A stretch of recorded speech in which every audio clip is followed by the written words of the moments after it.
Hello, it is 5 a.m. in Washington. It's 11 a.m. in Tripoli. I'm Monita Rajpal. And I'm Zain, Verjee. You're watching World One live. Begin this hour in the Libyan capital, Tripoli. As dawn broke, loud explosions and heavy anti-aircraft fire resounded across the west of the city. We can't pin down the cause of the blasts just yet, but we do know a large military base is nearby. Here are pictures from very early Wednesday morning. They were taken on board the USS Kearsarge in the Mediterranean Sea. The commander of U.S. naval forces in the region says Allied strikes have seriously undermined the strength of Libya's air force. But a lot of people are asking what happens next. We want to bring in David Hartwell. He's a Middle East and North Africa analyst at the defense consultants IHS Janes. Thank you very much for being with us, Mr. Hartwell. So the point of all of this, the Allied and coalition forces, is to make sure that is also to arm the rebel forces, to make sure that it's easier for them than to take control of their own country.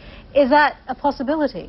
Well, that would be a very flexible interpretation of the UN resolution, because the UN resolution provides for the protection of civilians. I think that the real problem is, as your correspondent has identified, is what happens if the opposition goes over onto the offensive. What position does that then put the coalition air forces? Are they then... Broaden this out a little bit. A lot of people are talking about the West's actions right now, and the U.S.'s influence right now, and of course U.S., U.K., France, and the coalition, the Allies, working towards to try to bring the situation in Libya under control, to bring Gaddafi's forces under control. But a lot of people will be asking, well, why have they chosen Libya? There are so many other countries where we're seeing a humanitarian crisis. We're seeing so many people that have been massacred in parts of the African continent. If we look at Zimbabwe, Cote d'Ivoire, the Ivory Coast, Sudan, the Darfur region as well.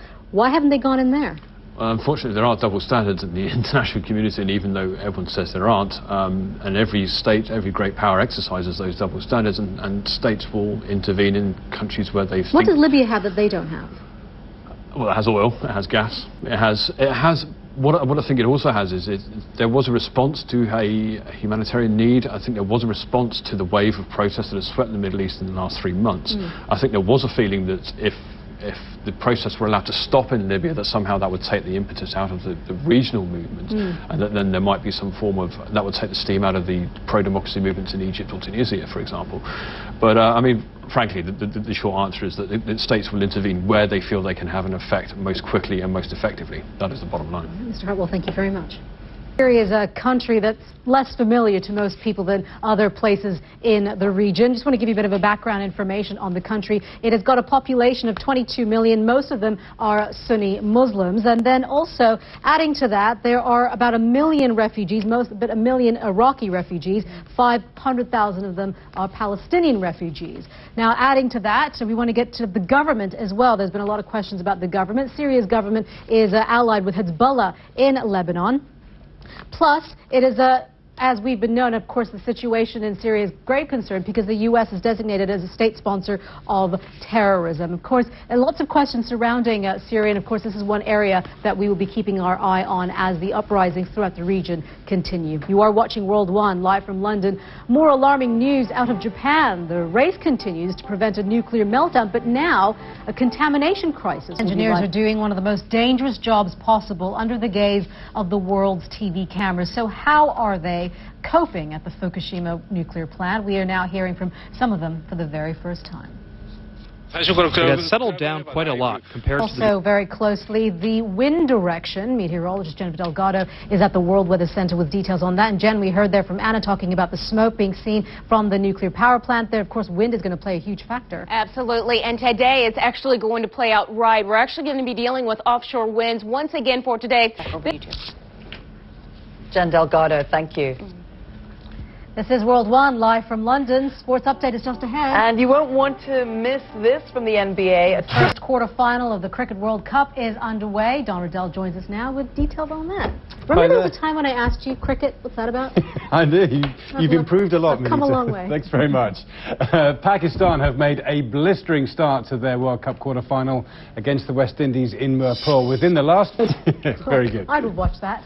All right, All right. Don, thank you very much. You're watching World One live The from close coordination coordination of coalition forces over Libya, there are major questions about who should ultimately be in charge of the operation. Matthew Chance joins us now from Downing Street to tell us about the political battle brewing behind the Libyan air war. Matthew. Yeah, a lot of disunity, in fact, among the allies who are enforcing that UN-mandated no-fly zone over eastern Libya. The big question is, of course, who will take over command of that operation. This is World One, live from London. It'll be their first journey as a married couple, and the eyes of the world will be upon them. What happens after love and marriage? You have a horse and carriage, right? Well, that's what's going to happen when Prince William and his bride board the royal carriage after their wedding. We'll tell you what happens then. Are watching World One. It'll be the start of their journey as husband and wife the moment Prince William and his bride step out of Westminster Abbey and into their carriage. And it's also bringing back memories of the prince's mother, as Max Foster explains. Let's take a look now at what's trending on social media right now. At number 3, Tokyo's radioactive tap water. The level of radioactive iodine in the water's supply is a concern for many people. Officials are saying infants should not be given tap water, but it is safe for adults. At number 2, the Tomahawk missile. The cost of the weapons being used in Libya is creating a lot of debate online. It costs $1.4 million to fire just one missile at Libyan air defenses, and the U.S. says 160 have been launched in the last few days. And at number 1, protests in Syria, uprisings in the Arab world have dominated trends on social media, and right now the focus is on Syria. Witnesses say security forces there opened fire into a crowd of demonstrators in front of a mosque early this Wednesday. Of course, we'll keep you updated on the events in Syria and around the world. You can also visit our Facebook page for more of the top stories. Wearing excellent stilettos. His mom must be so proud. You're watching World One, live from London. I'm Zain Verjee. I'm Monita Rajpal. Thanks for joining us. We want to give you another look at this amazing video. It's a home video. It was shot by Jennifer Walsh. Take a look at it. It shows a tornado touching down in Iowa. This is Creston. You are watching World One on CNN.